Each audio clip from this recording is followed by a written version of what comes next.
special episode of Power of 1 Million. You guys have heard about our Power of 1 Million series where we are inspiring people that have reached 1 million of something. Whether that's 1 million downloads, 1 million podcasts, $1 million.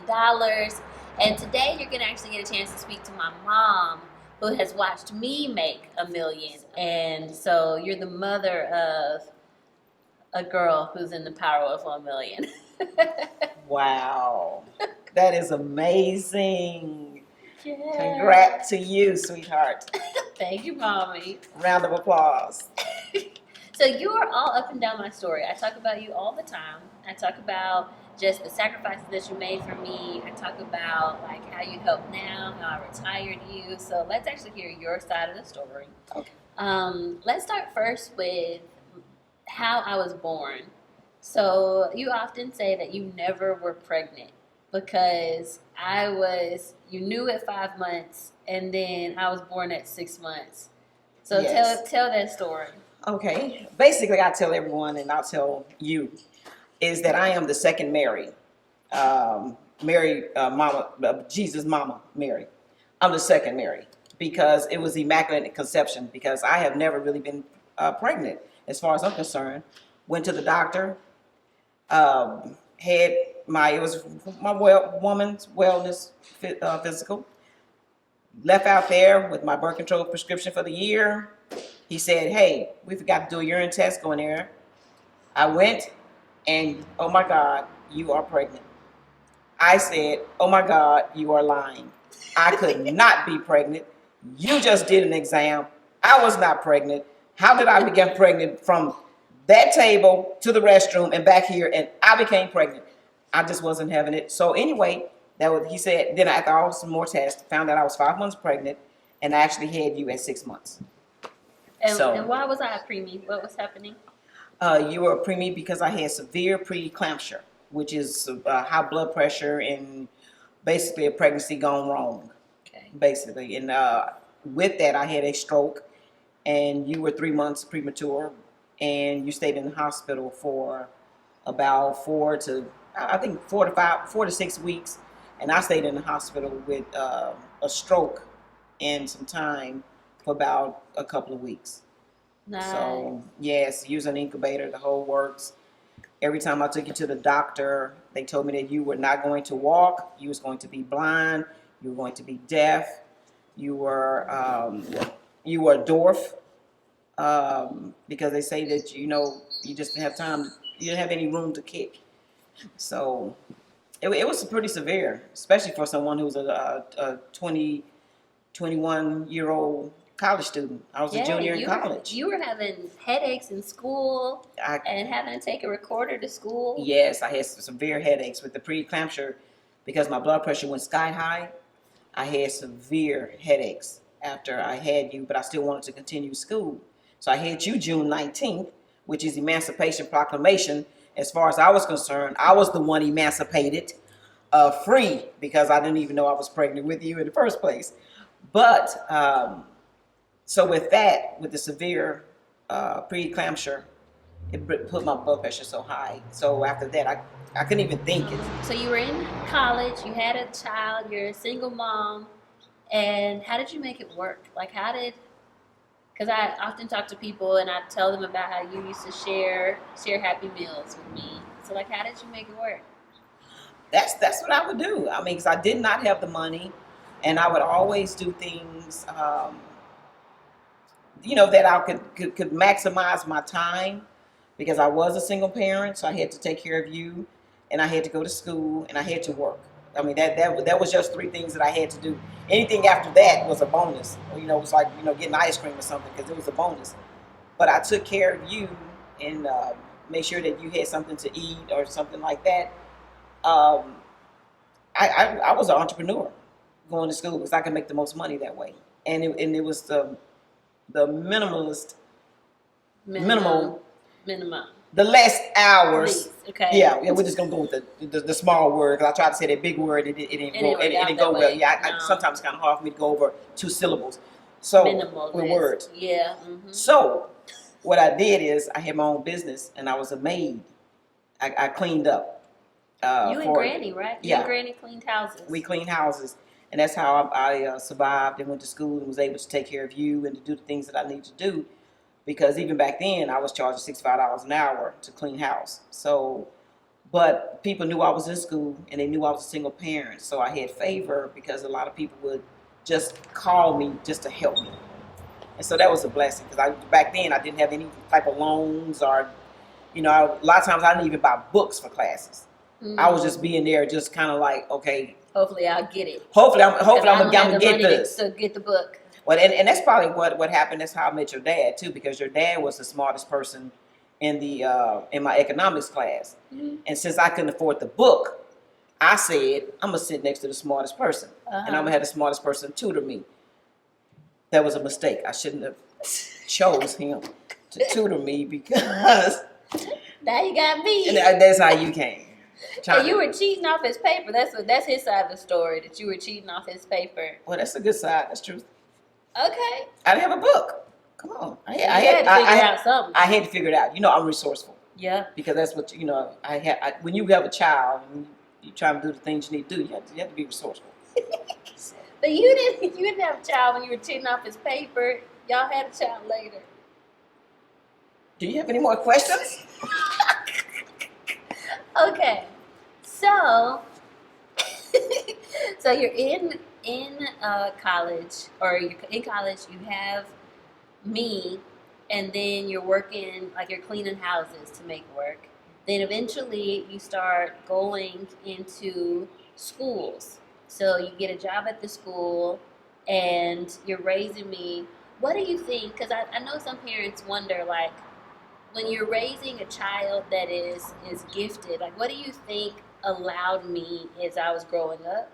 Or, you know what I'm trying to say? Like, what are the things that you did that you think impacted where I am now?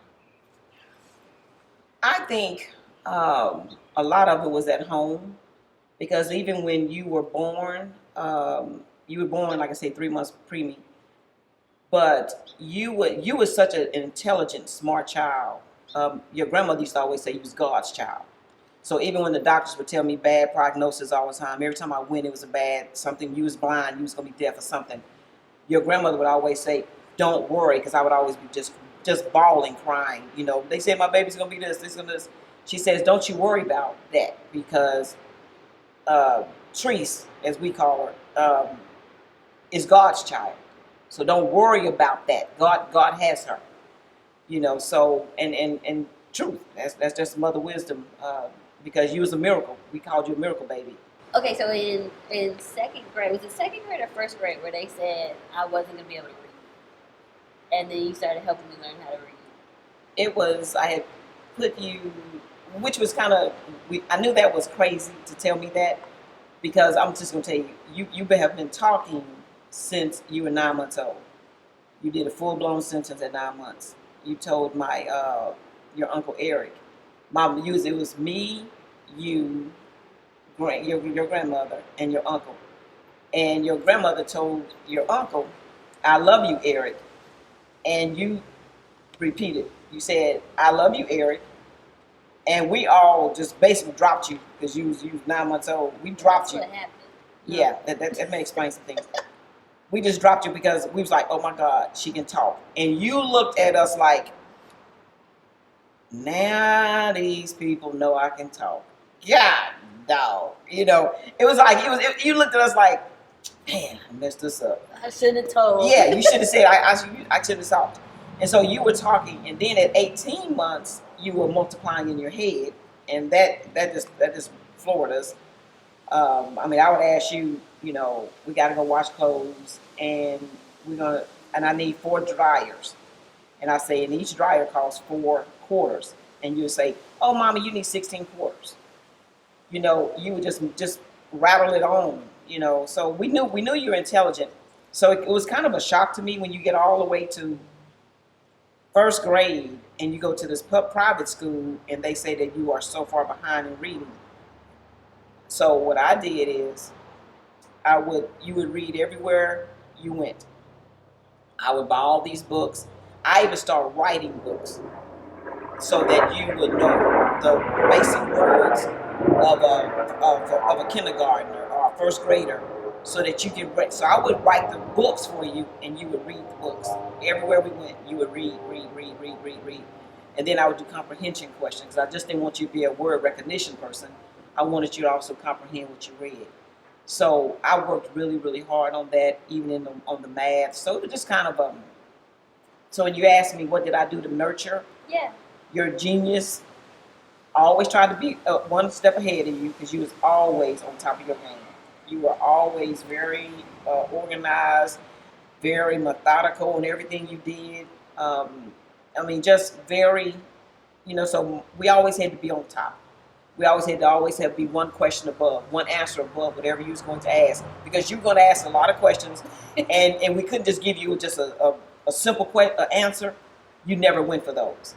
You'd always say, but why? Even point in case, first grade, you was learning multiplication. And, where you had to write it down and had to be timed. Yeah. You would say, I would say, Therese, just remember 6 times 6 is 36.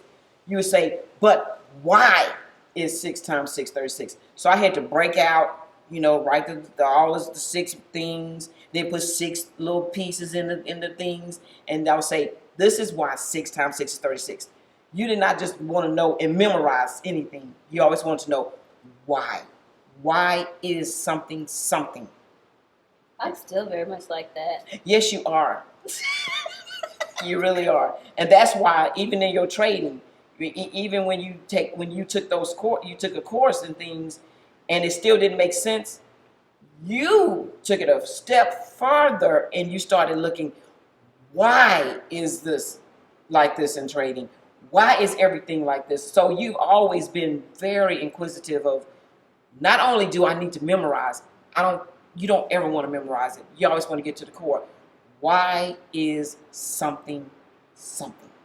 Mm-hmm. What's the result of something? So that has always been you. Yeah. So as your mother, it always has been a challenge for me to raise you, because I always had to know that why, because you was always asking. Mm-hmm. So I always had to go a step further, be ahead of you. Thinking about, you said this is why you're good at trade and travel. What are some other things about me you think that make me good at trade and travel? Then we can come back to the story, but very detailed. You're detailed oriented. You stick to something. When you don't know something, you will find the answer. You will. You hang in there. When nobody else. And you're the type person who actually will read the instructions to construct something, like a bookcase. You actually would read the instructions. Most of us look at the picture on the box and say, oh, okay, let me do it. And then when it come out with only 2 shelves and supposed to be 4, we looking crazy. But you will read each instruction, first step. Most people don't do that, and that's even with trading. I'm sure in trading you have to read. You have to. There are steps to it. Yeah. There's this. You've always had that kind of mind, that mindset of doing things. Even when you were playing with mud cakes with some of your cousins one time. Well, one cousin, and you came in the house because you wanted to create, and you was 4 years old. You wanted to create a manufacturing company of mud cakes. She just wanted to play and make mud cakes and be like, hey, mommy's making this. And you was like, no, we have to make it. You do this, and then we make this, and we go down the conveyor belt. And you just couldn't understand it. So you became extremely frustrated, and you just ran in the house and you said, why can't I just be dumb and have fun like so-and-so? Why I got to be this way? Why? I just want to be dumb. You were 4. And I still have that conversation. You still have that conversation because you think everybody is at your level, and you look at me sometime, and I'm sure you probably think, why is my mommy so dumb? It don't make sense to be this dumb. But nevertheless. It's more like, why can't I just be normal and just have fun and not think so hard about everything? Well, that is a good question. I've been like that. See, you've heard it first here. I've been that way since I was 4 years old, and I'm still that way. Yes, you are. But it's a good thing. It's a good thing because one thing that the family we can count on you to figure things out. You are going to be result oriented, and you're going to figure it out. You're a problem solver. What about, so like when you were first, I talk about this a lot, and I've always wanted your perspective. So when I was going to quit my job and then start traveling full time, how did you feel as the mom? I have never seen anyone. First, I had never seen a trader, so I didn't really understand that world. And I wanted you to be more stable because that's my world. And when you said that you were just going to travel the world, I just thought that that was just, I thought maybe you was giving up on yourself and on your goals and things. And then I realized you didn't have any goals. so, but yet. So, it's just different. It's different generations. I'm from the old school of being stable, get a job, try to get a government job, a city job for a pension later on, and retire there, work 20 years, and be totally miserable. But that's where I'm coming from. But when you said the trade, I just thought that was just wow. That's pie in the sky. Why is she doing this? I mean, she can do any. She can be anything she wants to. She can be any career. She's smart enough. Why that? Why now? Because you wasn't. You was like what 20. Yeah, I was 30? You was 30. Something. At that time, 2016, when I was thinking about it. 33. Yeah. Yeah, so that's why I was just like, why now? What's really going on? It's my Jesus year. 33 is Jesus year. That's when he started changing the world. Did he trade? No, but he traveled around.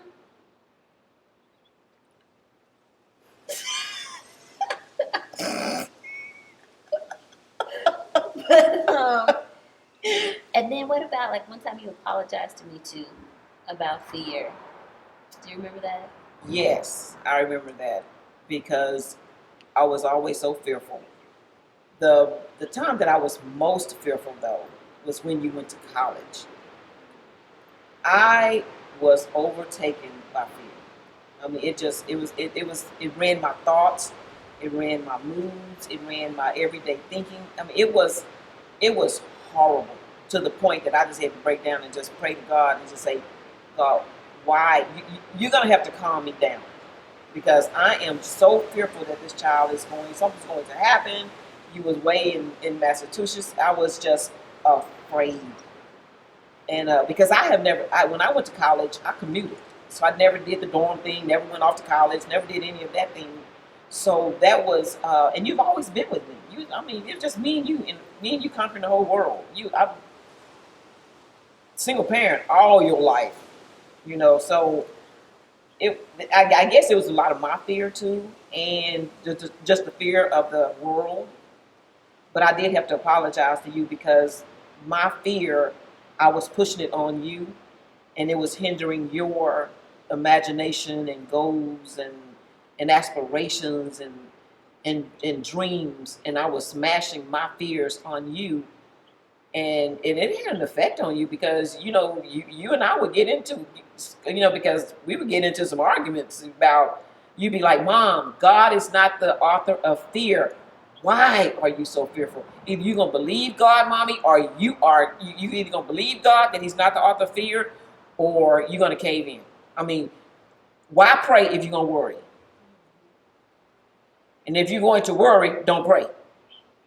But I was praying and worrying. So you was like, Mom, it's just not going to work. It's not going to work for me.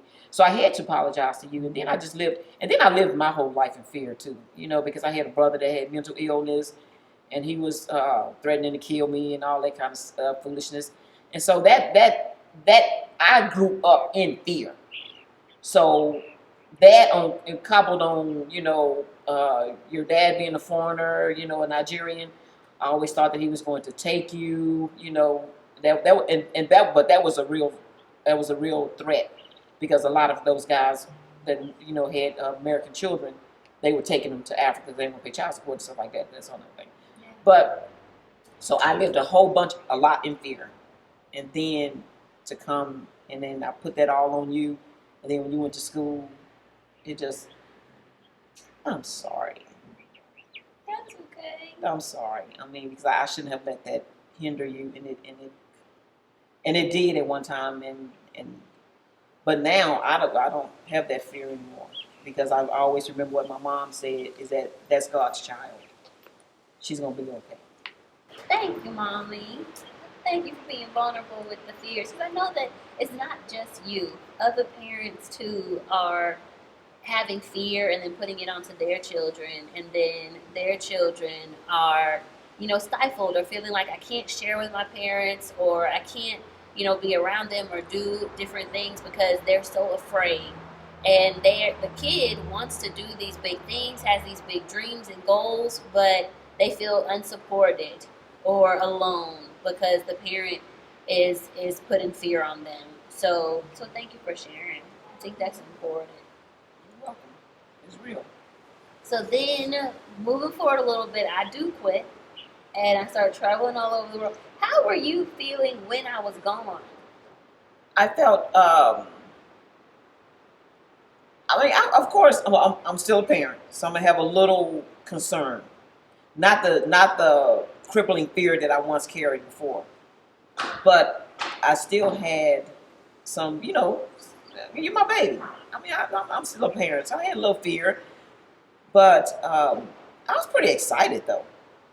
I was pretty excited because I gotten over, some other things. So I was pretty excited, and people would ask me, "Where is she now? Where's Terry? Where's little Terry now? Where is she? What part of the world she's in now?" So I loved sharing that with them, and you would send so many pictures, and I would show people at my job. And at that point, I was at NSU, and I would show the students, the college students, and I would always encourage them, hey, won't y'all travel abroad? Do some things, study abroad. So that kind of played a part in me with my advising and counseling college students is showing your pictures. So I was pretty excited.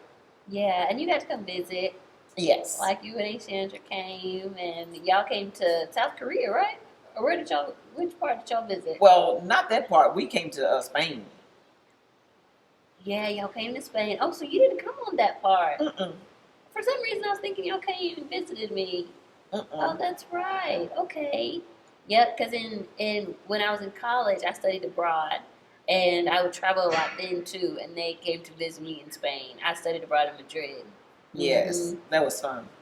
Yep. Especially when your auntie tried to speak Spanish and she said the wrong words and the people start chasing us. That was kind of cool. um, so we keep going, and now, like, I guess now part of the journey is I come back and I start teaching these classes about trading. And like I remember you and Chandra, y'all were there, y'all were helping me get ready for the first one. Um, what was that like for you? That was pretty exciting.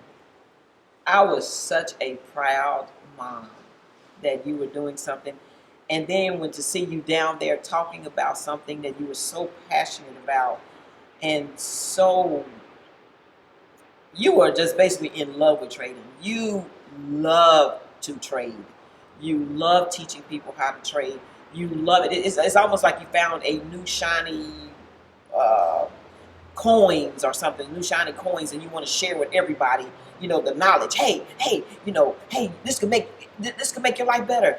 This can ease some pain. This can pay some debt. Here, y'all, I got it. I'm sharing it.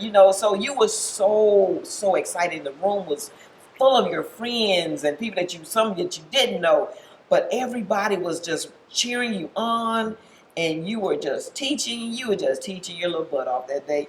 And we were so proud of you because I was there, my sister was there, my little brother was there, and we were so very proud. Then you had your cousin helping, your best friends helping, so everybody was really proud that you were finally in your element. It had to be something. We always knew it was going to be something that's teaching. We always knew it was going to be something difficult. to teach because that's how you think. You think that it's easy, but you know it's difficult, but you make it where the goats can get it. Where you're gonna bring it down and make it understandable, and that by itself is a gift. Yeah. That you can bring down such complex theories and problems so low that everybody can understand it. Speaking of teaching, thinking back to my journey, because many people know that like I was crying in the bathroom. Did you know that I was crying in the bathroom? Because this felt to me like in ministry, I had kind of gone through a whole season of kind of work hurt. And then coming to the school, I was in this season of work hurt. Did you know all this was going on? I did not know that you were crying in the bathroom because even in the midst of your tears, you were extremely successful. You put in systems and processes and procedures in that new school that they may be still implementing today. Those things that you put in place. So you're an excellent operation manager type person. Again, back to even when you were little, everything has steps. So that's just the way you think. You always think to problem solve solutions. So there was a lot of things that you did that were just absolutely beautiful. The way you even decorated the school, the way the parents loved you, the way the community leaders loved you and embraced you in that new community that you have no idea that it was even in that part of the country, part of the city. So no, I did not know that the back end of that, all I saw was the success. And all I saw were you getting up every morning and you going to work like a true warrior. Mm-hmm. That's what I saw. Yeah. And to hear that you were crying in the bathroom, I was like, I thought I taught them better. Don't cry in the bathroom. Go cry in the office. Let them see it. Don't be dealing with that foolishness. But I always have told you, this is just a journey. You have to go through this kind of stuff to get to where God really wants you to be. So even though it hurts, it's necessary. Because if you would have been in some of these places and everything was good, guess what? You'd be still there today. And we wouldn't be here today. Yeah. Trade and travel would not have been born because you would have still been at some of those jobs because it was easy and kosher and you was making decent money. Mm-hmm. But all money ain't good money. Not when it's God's thing. So even though, like I say, it may have hurt it, but it was necessary. It had to be done. Yeah. Now, how do you feel? So now the company's been growing. We made our first million. You were there celebrating when we made our first million. Like how do you feel now?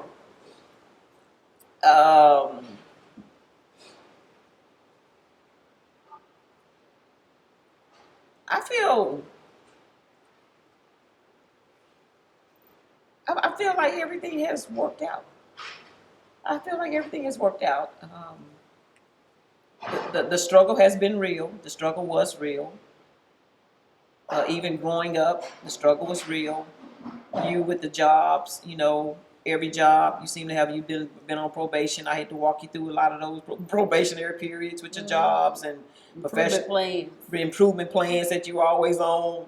I had to walk you through to get those through, and it has paid off, and it's a good feeling. Even when you were little, you was talking about how did I feed you? I had to buy everything on sale. Everything had to be on sale. If it wasn't on sale, we didn't eat it that week. We went to the grocery store. It had to be on sale because I couldn't afford it.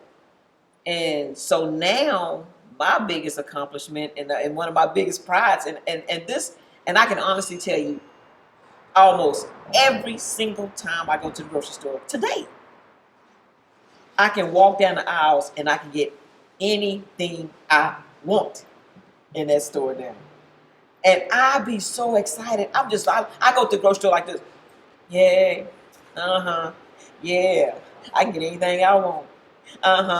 It don't even have to be on sale. So you don't know the feeling that is for me to be able to do that. And so when you say that, how do I feel about it now? I feel blessed. I feel God is shining His light upon your life. Which, when you shine light, everybody in the room get a little something. Everybody can enjoy the light. So, but I'm really proud of your philanthropy, your Mary Magdalene type of attitude, because somebody had to fund Jesus in the ministries. Mm-hmm. And Mary Magdalene and some of the people in the Bible, they funded Jesus and Saul's and them, not Saul, but Paul's and them's ministries and things that they did. And you are so good at funding uh, ministries and projects and things like that. And that is what makes me happy. So when you say, how do I feel blessed. I feel proudful that my daughter is really looking and not saying, no, this is just me, this is just mine. You looking and saying, Mommy, where can we put this money? Who needs this money? You putting a kid through college. You helping with a boys orphanage. You are helping with Polish, a ministry for career women. You're helping with everything. You're VC. You're a silent VC for a couple of companies. I mean, you're doing things that just makes a mother who brought you up in the church so very proud that you're not just hoarding things for yourself, but you're just saying, hey, and even when you get homes like this, you Airbnb homes that are just extravagant as this, you don't ever go into an Airbnb and say, you know what, I'm going to get me a 2-bedroom.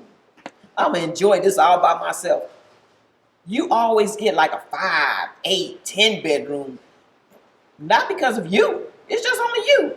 But you're always saying, Mommy, see if any of my cousins, see if any of my aunties, see if anybody want to come, see if any family is available. Come. Your friends who just come and flying through town, you're like, hey, I got a bed for you. So that's the kind of stuff that makes me proud. So that's how I feel. I feel very, very happy, and it appears that I did something right by you. So we talked about a lot of the good stuff, but we know that it's not all rosy on this journey. So, what's been some of the tough times? The tough time is when you have a bad day at the office, literally, because currently you have 39 employees, 37 employees, and how many students? About 20,000. You have 20,000 students. That is on the average college. That's more than the average college. So you have like a university. I mean, basically you have a university, because the university I was at, we only had 10,000 students. So you make two of us, and we had almost 200 employees, and you running all this with 37 employees. But then of course we don't have brick and mortar. But so the bad times are when you're having a bad day, when things are not going well. You may have something social media or something not working. And again, you're very system oriented. So sometimes when you don't have the operations in place or the systems in place, it's going to be frustrating for you, which, sometimes it's not all, sometimes you just can't be nice because you don't have the capacity to be nice. You've been talking all day, and then I come in and I'm like, hey, how's your day going? So yeah, that's kind of how it is sometimes. But we work through those things and work it out. Yes, that's what you have to do. That's what relationships are. When somebody's having a bad day, you back off. Yeah. Mm-hmm. So it works out. Yeah. I remember it used to be tough for us when, I've been talking about trade and travel all day, and then I'd call you at 9 p.m. to catch up, and then you'd want to talk about trade and travel some more, and I'm like, I can't. This is business. I can't be on this call. I gotta get off this call. Mm-hmm. Yeah. And that's understanding. Now I understand that more, because as a parent, I want to know how you're doing. How's your business going? How are things doing? more students. How your numbers looking? And you're like, I'm not talking about this no more anymore. And so that kind of exclude me from learning more about the business. And that's all we as parents want to know. And I know it's a lot of entrepreneurs who's listening to this, and they're thinking, wow, me and my mom had the same issues. Me and my father had the same issue. Because y'all don't want to talk about it. But that's what we want to talk about. And then when you don't let us in, then we don't know. Yeah. Y'all kind of shut the door, and then we never know. So that's why I had to ask you how many students you had, because I didn't know. Because you don't want to talk about it. Because I'm through. I'm tired. So that's something that y'all could be very cautious of. Is that we're only asking because we would like to be a part of your journey and what you're going through, so that we can better understand your life. We're not trying to be nosy, all up in your business. We just need to know. I don't care. You ask me at 9 o'clock at night, I'm gonna be like, nope. Well, call me earlier. Call me earlier. You called me earlier. Oh. Because you be on podcasts and webinars until 9:10, and that's the only time I can catch you is when I'm looking at your webinar. I say, "Oh, it's over with. I can call now." Ring. Don't be asking me nothing about my business. Right after a webinar, like, you guys know how tiring that is, and then they want to call you and talk about how did it go. You should have been there. If you were on it, you would have known how it went. That's the hard part. And we struggled in 2020 too, during the COVID. That was a tough time. Yeah, that was a tough time for anybody. But I came and stayed with you for 4 months, just in case the world was going to end. I was like, well, I'd rather end it with her. I appreciate that, by the way, because me by myself in quarantine would have been so tough. Yeah, it would have, because you take everything from 0 to 100. I do. Yeah, you was wearing like 8 masks. It's like, come on now, serious? I was not wearing 8 masks. Okay, 7. I was not wearing 7. You was running. You was in a high rise. You lived in a high rise on the 25th floor. You was literally almost going to run down the stairs because you didn't want to be in the elevator with people that close to you. Fake news. Thank your mother. Thank your mother for helping you get over that.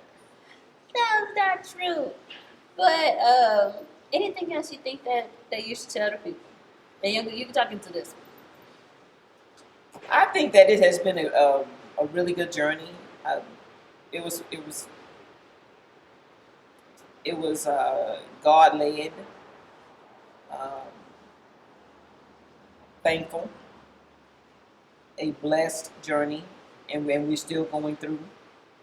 So that has been just wonderful, and I thank God that we're where we are today.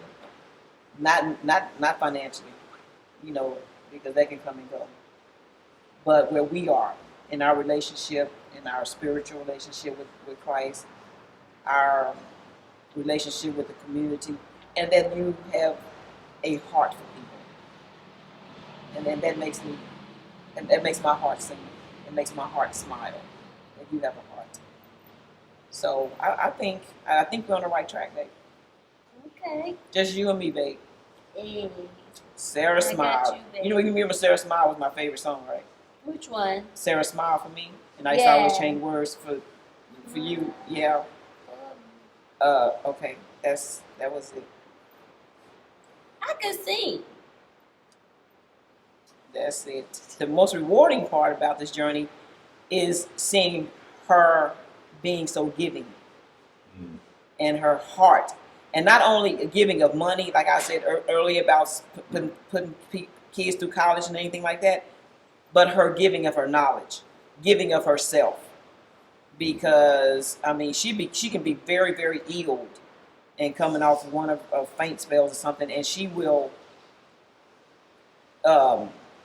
teach a class, and still be there, so she gives 110% all the time. And so when I see that, it just makes me just kind of like, wow, not worried about, what am I going to eat for dinner, but she has real issues like how am I going to pay salaries, How am I going to do this? How am I going to make sure that everybody learn? How am I going to make sure that the course need to be where it need to be? So that's just as a parent, that's rewarding to see, because as a parent, we sow seeds in our children, and then to see the fruit of it, that's priceless. To see the fruit of the seed that I planted. What still blows me away today, what answered prayer blows me away today?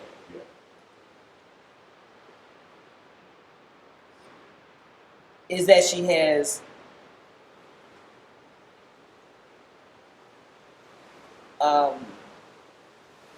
her mental health is okay. That she's stable. And that she hasn't been hurt or abused. That is because that was one of my biggest fears. So I've always prayed over her for protection. So sometimes I look at God and I'm still like, at 38 years old, she's still unblemished. And I thank God. I thank God every day. Because she's so fragile, and I know that about her, that if some things that some people go through, it would have taken my baby out. It would have taken her straight out. Mentally, she'd have been a bust. And so I prayed over her life. And every day I thank God. I'm like, God, you still answering prayers. You still are protecting my baby. You still covering her.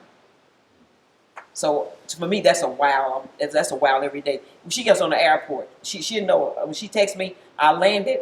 I say, glory to God. Praises to God. And she knows that every time I say it, because it wows me every time that he still covers. What is something that you pray for, or that you want to see next from me? Is that she find a healthy relationship. But then sometimes I think about that. Sometimes I think about that and I'm like, they might take my baby out. But I pray for a healthy relationship, that she finds a soulmate, someone that really loves God and can love her. So that's something that I pray for. We'll see. We'll see. Biggest disappointment and then biggest excitement as a moment for me. Biggest disappointment? That you didn't go to UT Austin. Because that's where I went for my master's degree, for grad school. But that you didn't go to UT Austin because I was selfish and I wanted you to stay home. Yeah, be close. Be close. So it was straight selfishness. Biggest excitement for you of my life? That you went to MIT. Because that has opened doors that I say to this day, whoa. That was serious, even though I didn't really want you to go there because it was just too far. But it has really opened a lot of doors for you. But you excelled in it. I mean, you were a national honor student at MIT. And your mama couldn't even afford a book. I was still a single parent until you went to school, then I got married. But, I mean, we didn't know how you was going to get to school. I mean, I really didn't know how I was going to pay for it. Didn't know how you was going to make it. I didn't know how, but if you needed something, I didn't know how you was going to get it because I didn't have it. And God blessed you with a 4-year academic. Mm-hmm. Didn't have to pay a penny. Scholarship. So, got the refund check. That's how to buy with a refund check. So yeah. I didn't know how I was gonna make that happen. But God did so. How do you as a person feel like you've grown through this journey? Grown through your trade travel? Yeah, or even in the last 38 years, but I know you've grown a lot in different ways, but what are some of the ways you feel like this trade and travel and just our relationship, everything has allowed you to grow?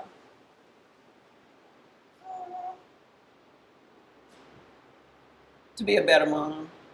To be a different mom at different stages in your life. I've had to be a different mom. I couldn't be the same mom. What do you mean? when you were younger, I was nurturing this type of thing. The older you get, the more it's mothers would know this.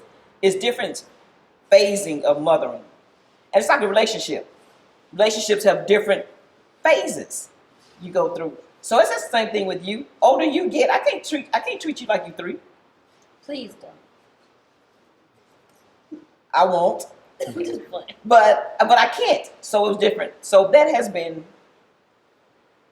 how I have handled the journey. I have changed. I didn't stay the same because you didn't stay the same. So even now, as a businesswoman, I can't mother you like you don't have a business, that you're not trying to make things happen. I have to mother you in a different way, sweetie. Sometimes I have to back up. I have to back off. I have to pray to God, give me an opening, an opportunity to talk to you. Give me the ways to talk to you that you understand. I can't mother it the same way. And I thank God that He's given me the wisdom to know that.